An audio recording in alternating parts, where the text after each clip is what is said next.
Shalom teman-teman Youth dan JC dimanapun kita semua berada. Semoga tetap dalam keadaan yang sehat dan penuh dengan sukacita. Mari kita mau mengangkat sebuah pujian untuk memulai ibadah kita pada saat ini, yang mengatakan bahwa Tuhan sudah memulai dengan segala hal yang baik dalam kehidupan kita. Mari tetap bersyukur dengan segala keadaan kita di penghujung tahun ini. Gak terasa memang, tapi kita percaya bahwa perkenanan Tuhan, penyertaan Tuhan tetap ada dalam kehidupan kita.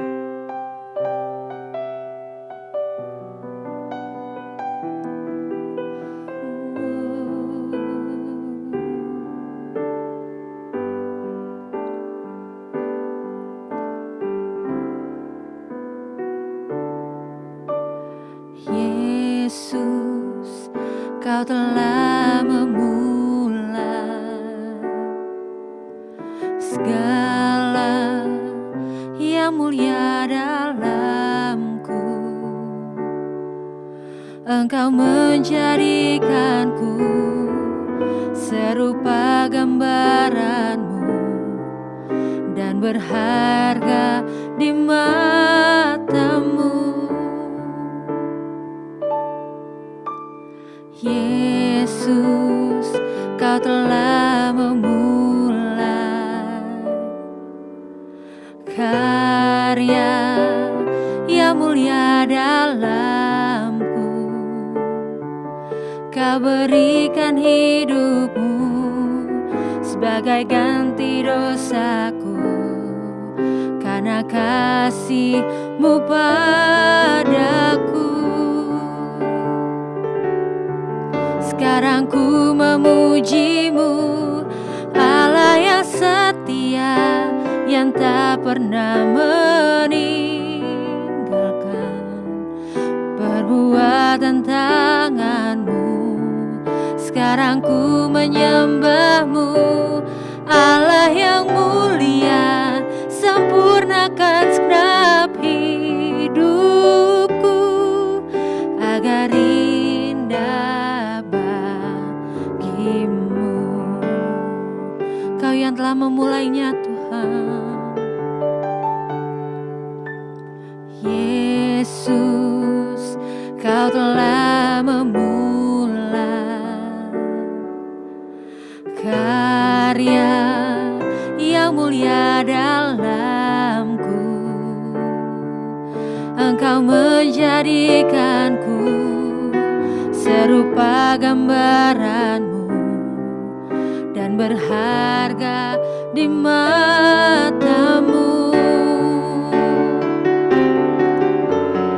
Yesus, Kau telah memulai karya yang mulia dalamku. Kau berikan hidup-Mu sebagai ganti dosaku, karena kasih-Mu padaku. Sekarang ku memuji-Mu, Allah yang setia, yang tak pernah meninggalkan perbuatan tangan-Mu. Sekarang ku menyembah-Mu, Allah yang mulia, sempurnakan segenap hidupku agar indah bagi-Mu.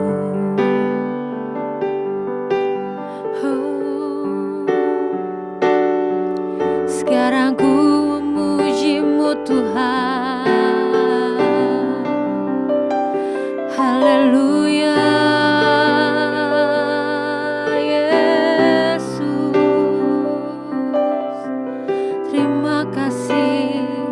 Kau begitu baik, Tuhan. Oh Yesus, terima kasih.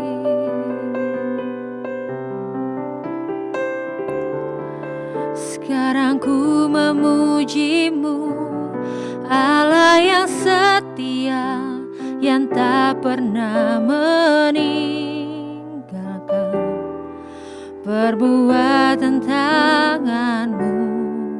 Sekarang ku menyembah-Mu, Allah yang mulia, sempurnakan segenap hidupku agar indah bagi-Mu,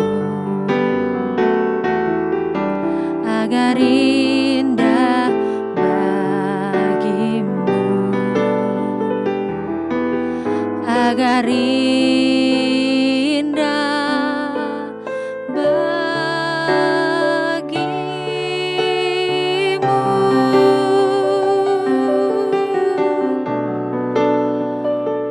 kami percaya Tuhan, segala apapun yang Tuhan perbuat di dalam kehidupan kami, semua mendatangkan hal yang terbaik untuk kami. Karena Tuhan yang sudah memulainya di kehidupan kami Tuhan, kami yakin, kami percaya, kami dapat menyelesaikannya dengan terbaik, dengan hasil yang terbaik, menurut dengan dan sesuai dengan apa yang Tuhan mau dalam kehidupan kami. Terima kasih Tuhan, inilah pujian kami, biar berkenan di hadapan Tuhan. Dan sebentar lagi Tuhan, kami ingin mendengarkan firman-Mu, berbicara lewat hamba-Mu Tuhan. Dan biarlah firman yang Engkau sampaikan pada saat ini menjadi rema dalam kehidupan kami, membuat kami semakin bertumbuh dan semakin menguatkan iman kami dalam Tuhan. Terima kasih Tuhan, terima kasih Allah Roh Kudus. Kami siap mendengarkan firman-Mu. Hanya dalam nama Tuhan Yesus Kristus, kami sudah berdoa dan mengucap syukur. Haleluya. Amin.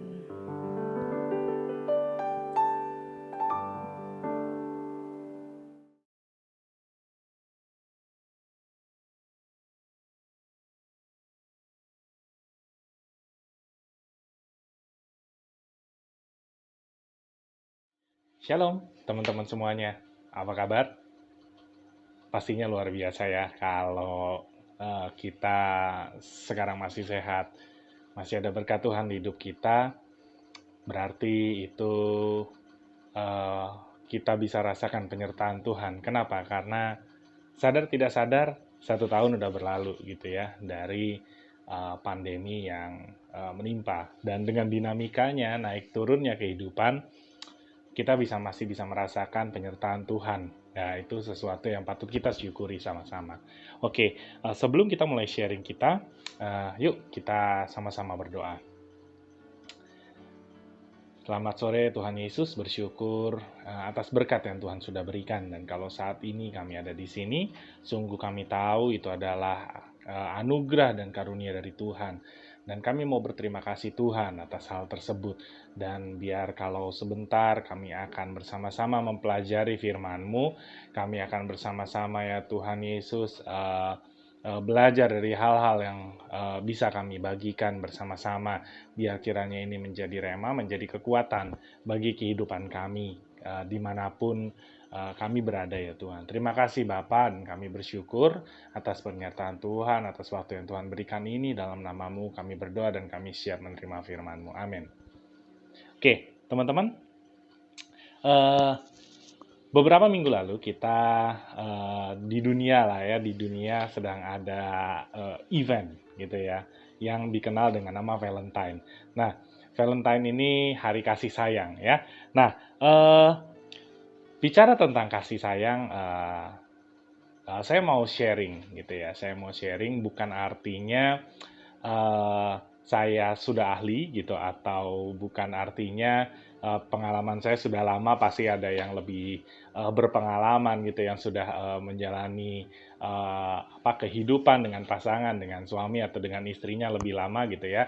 Tapi ada yang menjadi rema bagi hidup saya ketika saya menjalani hidup dengan pasangan saya, dengan istri saya ya Angki, dan bagaimana menemukan nilai-nilai kasih itu dalam kehidupan kami. Oke, itu yang saya mau bagikan. Nah, saya akan memulainya tentang analogi dari garam. Ya, garam itu adalah senyawa tunggal yang dia stabil dan dia tidak terpengaruh oleh lingkungannya. Justru dia mempengaruhi lingkungannya. Ya, garam itu kalau ke Anton atau teman-teman yang jago kimia mungkin ya, garam itu terdiri dari 2 unsur, yaitu natrium dan klorida. Nah, garam itu bisa membuat makanan jadi enak. Garam bisa mencairkan jalanan yang beku ya di negara-negara yang mereka ada musim saljunya, atau bahkan di negara-negara yang kering atau di tempat-tempat yang kering, pemerintah bisa menaburkan garam di atas awan untuk membuat hujan buatan. Jadi garam ini mempunyai banyak sekali fungsinya, ya. Garam sendiri itu eh, tidak dipengaruhi oleh apapun dan dia tidak bisa kehilangan sifat aslinya, atau kan sifat aslinya asin ya. Makanya kalau di Alkitab sampai dikatakan jika garam menjadi tidak asin, nah itu artinya sudah kejadian yang eh, sangat-sangat parah gitu ya. Nah, itulah kalau garam menjadi tidak asin, tapi pada dasarnya garam tidak bisa kehilangan rasanya. Oke. Nah, di Yohanes 14 ayat 23, kalau kita sama-sama buka, yuk sama-sama buka yuk. Handphone suci atau Alkitabnya yang sedang dibawa. Oke, Yohanes 14 ayat 23. Ya, saya akan bacakan buat teman-teman. Teman-teman tolong ikuti dalam hati ya. Yohanes 14 ayat 23, jawab Yesus, "Jika seseorang mengasihi aku, ia akan menuruti firman-Ku, dan Bapa-Ku akan mengasihi dia, dan kami akan datang kepadanya, dan diam bersama-sama dengan dia." Nah,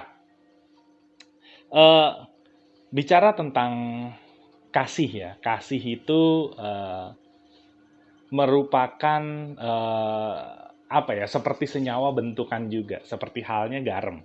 Ya, kalau garam dihasilkan dari perpaduan natrium dan klorida, ya kalau kita bisa analogikan lah ya, kasih itu uh, merupakan kombinasi dari rasa, dari perasaan dan keputusan nalar untuk memberikan pengaruh kepada seseorang atau kepada sesuatu, ya. Karena kalau kasih itu tidak berdampak atau kasih itu tidak memiliki efek atau tidak memiliki impact, maka itu bukan kasih. Seperti tadi kata firman Tuhan, ya.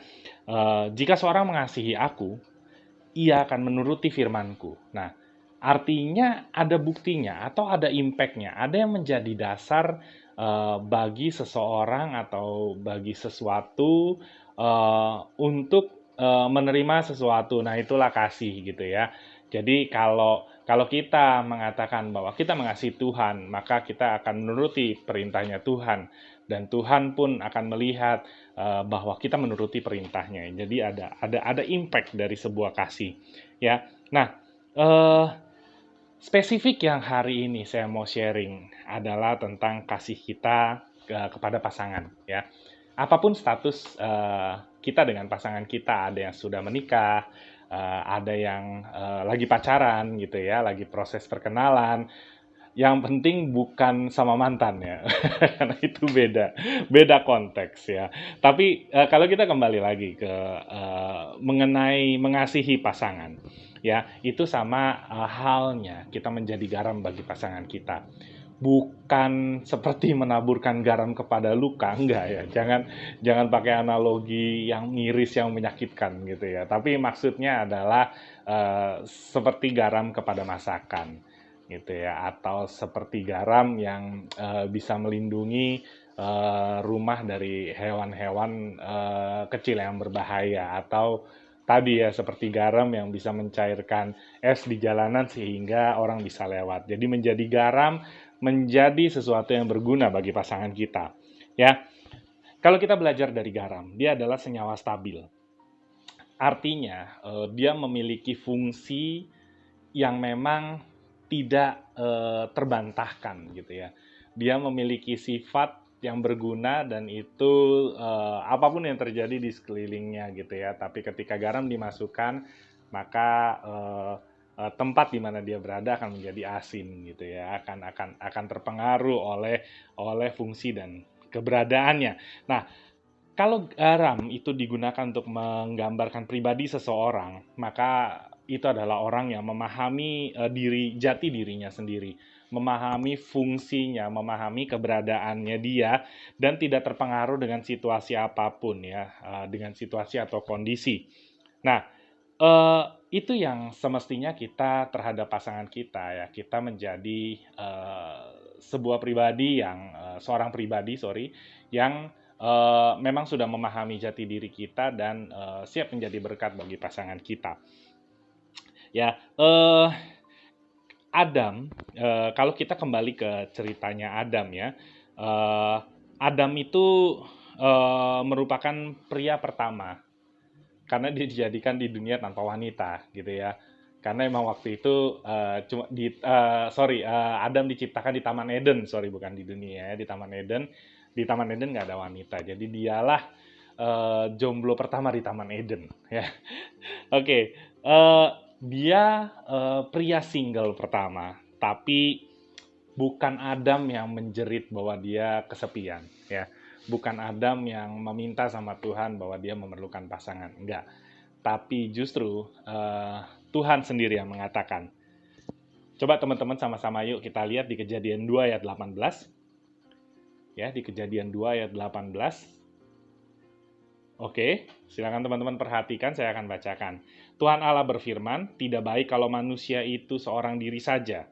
Aku akan menjadikan penolong baginya yang sepadan dengan dia. Nah, banyak orang berpikir, mencari pasangan itu untuk melengkapi dirinya, ya. Nah, ini adalah satu konsep yang suka salah yang diajarkan dunia kepada kita, gitu ya. Gue pengen ntar pacar gue bisa nerima gue apa adanya, gitu. Lah, kamu sendiri bisa nggak nerima diri kamu apa adanya? Atau kamu siap nggak menerima pasangan kamu apa adanya, gitu ya? Kita suka bilang, aduh saya ini kan orangnya pendiam.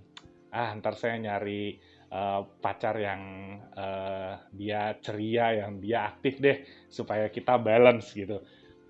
Nah, ini adalah konsep yang salah, teman-teman. Kalau kita bayangkan ada dua buah gelas ya, yang satu terisi penuh, yang satu terisi setengah. Untuk memenuhi gelas yang kedua, kita menuang gelas yang penuh tadi ke gelas yang kedua. Maka apa yang terjadi? Gelas yang penuh akan berkurang menjadi setengah. Ya nggak? Yang jadi bahaya adalah kalau dua-duanya setengah. Ya nggak? Ketika yang satu ingin dipenuhi, maka yang satu akan menjadi kosong. Gitu.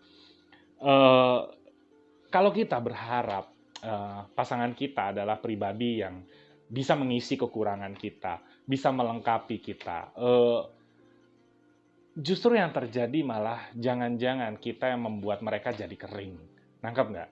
Jadi kita yang setengah isi gitu ya,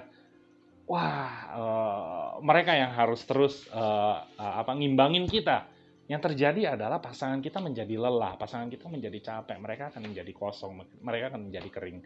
Nah, itulah yang menyebabkan eh, sebuah hubungan pasangan antara pria dan wanita suka nggak bertahan lama gitu ya.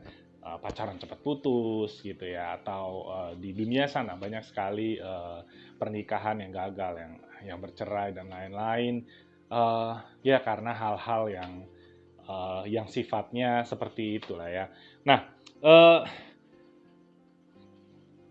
makanya kalau kita bicara, ini juga bukan berbicara bahwa kita nggak boleh berkorban buat pasangan kita. Oh enggak ya. Tapi tolong pahami bahwa untuk memberikan sesuatu, kita harus memiliki sesuatu dulu. Kalau tadi lah analoginya, teman-teman bayangin ya, kalau teman-teman adalah gelas yang setengah, atau jangan-jangan teman-teman adalah gelas yang hampir kosong. Apa yang kita bisa berikan buat pasangan kita? Gitu. Dan sebaliknya, ketika kita memiliki pasangan yang dia adalah gelas tengah atau gelas kosong, gitu. Tapi kita mau isi, gitu ya. Seberapa kita bisa mengisi itu? Nah, kita tidak bisa memberikan sesuatu yang kita tidak miliki. Artinya, untuk bisa menjadi berkat bagi pasangan kita, ya, kita harus terlebih dahulu menjadi pribadi yang utuh, yang sepenuhnya, saya nggak bilang sempurna ya, tapi yang benar-benar memahami jati diri kita, memahami pasangan kita, memahami situasi dan kondisi kita seperti garam, ya. Kita tidak dipengaruhi, tetapi kita mempengaruhi. Nah, mari kita sama-sama pahami dulu, ya. ada apa? Kenapa Tuhan berpikir bahwa tidak baik jika manusia itu seorang diri saja? Oke, ada dua hal yang saya mau bagikan. Yang pertama, hukum yang Tuhan ajarkan, ya, hukum yang terutama itu ada dua ya. Kasihilah Tuhan Allahmu. Yang kedua adalah kasihilah sesamamu manusia. Artinya, dari awal Tuhan tahu kasih itu memerlukan orang lain. Kasih itu tidak bisa dilakukan seorang diri saja. Makanya Tuhan bukan bilang, Tuhan nggak bilang begini loh, eh, kasihan ini manusia sendirian. Tuhan nggak bilang gitu. Ya, Tuhan nggak bilang kayaknya Adam perlu pasangan. Tuhan nggak bilang gitu. Tapi Tuhan bilang tidak baik jika manusia ini seorang diri saja. Nah, artinya sebaiknya manusia ini ada orang lainnya, gitu kan? Nah, itulah Tuhan menciptakan pasangan yang sepadan dan lain-lain tadi ya. Nah, jadi poin yang pertama adalah itu karena kasih tidak bisa diterapkan tanpa orang lain. Dan untuk kita belajar mengerti bagaimana mengasihi dengan baik, bagaimana mengasihi dengan benar, itu kita perlu orang lain. Ketika saya menjalin hubungan dengan mantan pacar saya ya, istilahnya sekarang istri saya. Jadi ketika saya membangun hubungan dengan istri saya dulu ketika kami berpacaran, sehingga kemudian kami menikah dan lain-lain, masih ada banyak hal yang saya terus pelajari dan saya terus dapatkan rema terkait tentang kasih. Dari situlah saya belajar bagaimana untuk mengasihi Tuhan lebih baik lagi gitu. Dan itulah sehingga makanya ada ayat di Alkitab mengatakan, kita sama-sama buka di 1 Yohanes 4 ayat 20. 1 Yohanes 4 ayat 20. Ya. Oke. Saya bacakan, teman-teman silakan menyimak 1 Yohanes 4 ayat 20. Jikalau seorang berkata, "Aku mengasihi Allah," ya, dan ia membenci saudaranya, maka ia adalah pendusta. Karena barang siapa tidak mengasihi saudaranya yang dilihatnya, tidak mungkin mengasihi Allah yang tidak dilihatnya. Artinya apa? Dengan kita mengasihi sesama, kita belajar mengasihi Allah. Nah, itulah esensi yang pertama. Kenapa tidak baik manusia seorang diri saja? Karena hukum tentang kasih itu memerlukan orang lain. Oke, yang kedua adalah karena potensi-potensi maksimal dari kehidupan itu hanya bisa dibentuk jika manusia tidak seorang diri. Ya, saya kasih contoh hal-hal yang nggak bisa dibentuk seorang diri. Ya, yang pertama karakter. Oke, Amsal 27 ayat 17 mengatakan, besi menajamkan besi, orang menajamkan sesamanya. Nah, karakter tidak bisa dibentuk kalau kita seorang diri saja. Kenapa? Karena kita nggak bisa melihat cerminan diri kita di orang lain. Ya. Lalu selain itu prestasi. Prestasi tidak bisa dibentuk kalau kita seorang diri saja. Kita mau berprestasi terhadap apa gitu? Tidak ada yang menilai, tidak ada yang menjadi saingannya. Ya.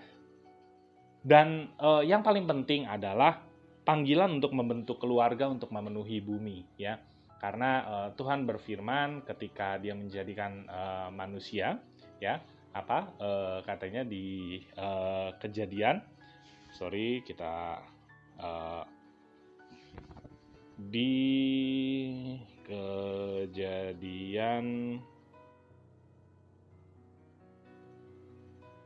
sebentar ya.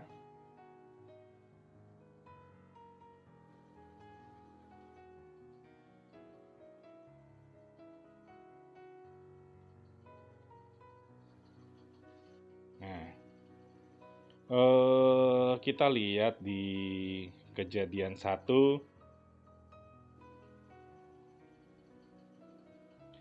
Di Kejadian 1 ayat 27 ya teman-teman. Kejadian 1 ayat 27. Ya, saya bacakan, teman-teman silakan menyimak Kejadian 1 ayat 27 dan 28. Ya. Maka Allah menciptakan manusia itu menurut gambarnya. Menurut gambar Allah diciptakannya dia, laki-laki dan perempuan, diciptakannya mereka.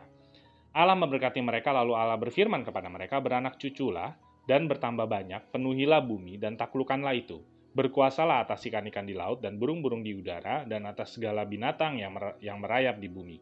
Ya, jadi panggilan untuk membentuk keluarga dan memenuhi bumi itu pun tidak bisa dilakukan kalau manusia seorang diri saja, karena kita bukan amuba yang nggak membelah diri gitu sendiri, ya kan?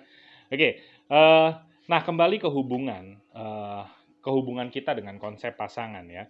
Konsep kasih yang sebenarnya Tuhan ajarkan adalah bagaimana kita menjadi berkat bagi pasangan kita. Karena sering digambarkan bahwa ketika Tuhan Yesus datang ke dunia, Tuhan Yesus itu sebagai mempelai pria dan kita umatnya adalah mempelai wanitanya. Artinya konsep pasangan itu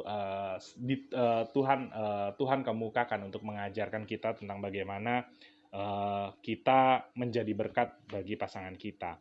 Ya, sharing pribadi saya begini teman-teman, ketika saya dan istri kita memasuki jenjang pernikahan ya kan, terus sekarang tinggal berdua ya kan, dulu kan tinggalnya masing-masing ya kan, sekarang tinggal berdua, kita jadi ketemu setiap waktu gitu ya. Satu hal yang saya pelajari adalah begini, apa yang kita lakukan itu akan tercermin kepada pasangan kita ya. Kalau kita sabar, pasangan kita akan menjadi sabar. Kalau kita cranky, pasangan kita juga akan menjadi cranky. Kalau kita eh, caring gitu ya, kita peduli, pasangan kita juga akan peduli. Hal yang paling mudah untuk menjadikan pasangan kita seperti yang kita mau adalah dengan terlebih dahulu memulai apa yang kita mau, apa yang pasangan kita mau lakukan kepada kita, kita lebih dahulu memulai melakukannya terhadap pasangan kita. Karena dari yang saya alami, pasangan kita itu adalah cerminan perilaku kita, ya. Eh, dan saya juga mau berbagi gini, teman-teman. Ketika kita hidup bersama ya, inisiatif untuk saya selalu bilang sama istri saya, karena kita sama-sama bekerja ya, dan kita tinggal berdua aja gitu ya. Jadi kita nggak ada orang lain di rumah, sehingga ya semua urusan rumah, semua urusan kebersihan, makan dan lain-lain semuanya ya kita atur sendiri berdua. Kita atur berdua gitu ya. Eh, saya selalu bilang sama istri saya begini. Kan kita sama-sama kerja nih, ya udahlah ya kita saling memahami. Saya nggak meminta terlalu gimana. Kalau misalnya bisa masak-masak, kalau nggak bisa ya kita beli. Rumah juga asal misalnya pas lagi bisa kita bersihin. Kalau memang lagi sibuk ya yang penting kita tetap jaga sebisa kita atau sebisa mungkin itu bersih gitu ya. Eh, dan seringkali ya hal itu pastinya akan kadang kan nggak balance gitu ya, atau kadang bukan nggak balance ya, tapi kadang momennya terkadang istri saya sibuk, saya lebih santai, terkadang saya sibuk, istri saya lebih santai. Nah, belajar untuk tidak selalu men-challenge terhadap hal-hal tersebut itu adalah sesuatu yang penting juga gitu ya, karena sebetulnya di tengah-tengah itu kebahagiaan diri kita itu sebetulnya memang nggak nggak bergantung sama diri kita selama kita mengerti dan memahami jati diri kita ya. Artinya terhadap hal-hal apa yang terjadi antara hubungan suami istri gitu ya, kalau kita memahami diri kita sendiri itu tidak akan mempengaruhi kebahagiaan kita, itu tidak akan mempengaruhi integritas kita, tidak akan mempengaruhi nilai-nilai kita yang kita punya gitu ya. Justru itu akan menjadi cerminan, menjadi contoh dan lebih bisa membantu pasangan kita. Nah, kembali lagi, menjadi pribadi yang single dan utuh dan mengerti akan fungsi dan peranannya itu merupakan bentuk kasih bagi pasangan kita. Ya, single itu bukan berarti parsial, single itu satu utuh ya, tidak terbagi-bagi. Nah, artinya kita memiliki dan menyadari diri kita sepenuhnya. Kita paham nih, kita itu kelebihan kekurangan kita itu apa gitu ya, dan kita tahu kelebihan kekurangan pasangan kita dan apa yang harus kita lakukan tanpa hal itu mempengaruhi kita, tanpa hal itu membuat kita stres gitu. Artinya ada di satu titik di mana kita memberkati pasangan kita, tapi kitanya juga menjadi bahagia di dalamnya. Nah, itu yang paling penting, teman-teman. Tuhan Yesus pun datang ke dunia sebagai pribadi yang utuh. Makanya dia berkata, anak manusia datang untuk melayani, bukan dilayani, ya kan? Artinya dia memang paham bahwa dia datang ke dunia untuk melayani orang-orang yang mengasihi Tuhan, gitu ya. Nah, sebagai penutup untuk teman-teman yang sudah memiliki pasangan, ya teruslah fokus menjadi pribadi yang utuh dan memahami apa yang kita bisa lakukan untuk membahagiakan pasangan kita. Untuk teman-teman yang belum memiliki pasangan, fokuslah dengan meningkatkan potensi, meningkatkan nilai-nilai yang ada di diri teman-teman, sehingga kita menjadi pribadi yang utuh, yang kuat gitu ya, yang seperti garam tadi, siap untuk mempengaruhi sekelilingnya dengan hal-hal yang baik. Nah, ingat, Adam itu diberikan Hawa bukan ketika dia sedang santai-santai, bukan ketika dia sedang mengeluh sama Tuhan, enggak. Tetapi justru ketika Adam sedang sibuk-sibuknya, ketika Adam sedang ada di puncak prestasinya gitu ya, ketika Adam sedang bekerja dengan baik untuk Tuhan dan melakukan tugasnya yang Tuhan berikan dengan baik, disitulah Tuhan memberikan Hawa. Nah, Tuhan paham ya terhadap kondisi kita. Tuhan paham terhadap kondisi pasangan kita juga. Dan kita yang single, Tuhan paham juga kalau kita perlu pasangan. Jadi, lakukan tugas kita dengan baik ya. Jadilah diri kita seutuhnya. Ya, be a single. Jadilah pribadi yang komplit. Dan percayalah kalau Tuhan sedang menyediakan yang terbaik pada waktunya. Ya, ini buat teman-teman yang single. Kalau yang udah punya pasangan, nggak usah berpikir lagi bahwa Tuhan menyediakan yang terbaik pada waktunya. Oke, oke, itu aja pesan yang saya mau sampaikan. Semoga konsep kasih ini bisa kita terapkan dengan hubungan kita dengan pasangan kita, dan untuk yang single untuk mempersiapkan dirinya menjadi pribadi yang terbaik jika nanti Tuhan berikan pasangannya. Oke, yuk kita sama-sama tutup handphone suci dan Alkitab kita berdoa. Kami bersyukur Tuhan Yesus untuk firman Tuhan yang menjadi rema bagi kehidupan hamba dan hamba bagikan buat teman-teman. Semoga apa yang hamba dapatkan ini bisa berguna ya Tuhan Yesus, bisa menjadi rema juga bagi kehidupan pribadi teman-teman youth semuanya. Baik mereka yang belum memiliki pasangan atau mereka yang sudah memiliki pasangan, yang sedang menjalin hubungan pertemanan dan pacaran, ataupun yang sudah menikah. Biar kami sama-sama belajar ya Tuhan Yesus untuk mengasihi pasangan yang Tuhan sudah berikan dalam hidup kami, menerapkan kasih Tuhan yang sudah kami terima dalam diri kami juga kepada pasangan kami. Sehingga dengan demikian kami juga belajar lagi ya Tuhan bagaimana untuk mengasihi Engkau dengan lebih baik. Terima kasih Tuhan Yesus, kami bersyukur, dan biar Tuhan juga memberkati kami semua anak-anak youth dimanapun kami berada ya Tuhan Yesus. Apapun yang kami lakukan, apapun situasi kondisi kami saat ini, kami percaya Tuhan tahu, kami percaya Tuhan mengerti, dan kami percaya Tuhan selalu memberkati kami, menyediakan yang terbaik untuk kehidupan kami. Dan Tuhan Yesus, kami juga berdoa untuk teman-teman staff youth ya Tuhan Yesus, yang selalu secara konsisten menyiapkan konten-konten untuk ibadah online dan menyiapkan hal-hal yang sehubungan dengan jemaat-jemaat youth, dengan anak-anak youth. Biar Tuhan selalu menyertai dan memberkati mereka. Tuhan berkati Lisa, ketua youth ya Tuhan Yesus. Tuhan berkati staff-staffnya ya Tuhan Yesus. Biar semuanya Tuhan pakai untuk kemuliaan nama Tuhan.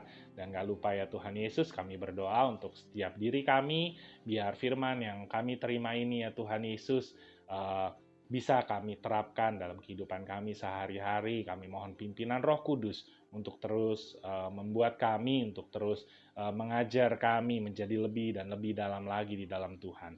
Terima kasih Bapak, dan biar kami mau serahkan kehidupan kami selanjutnya ke dalam tangan-Mu. Di dalam nama Tuhan kami Yesus Kristus kami berdoa dan kami mengucap syukur. Amin. Tuhan Yesus memberkati teman-teman.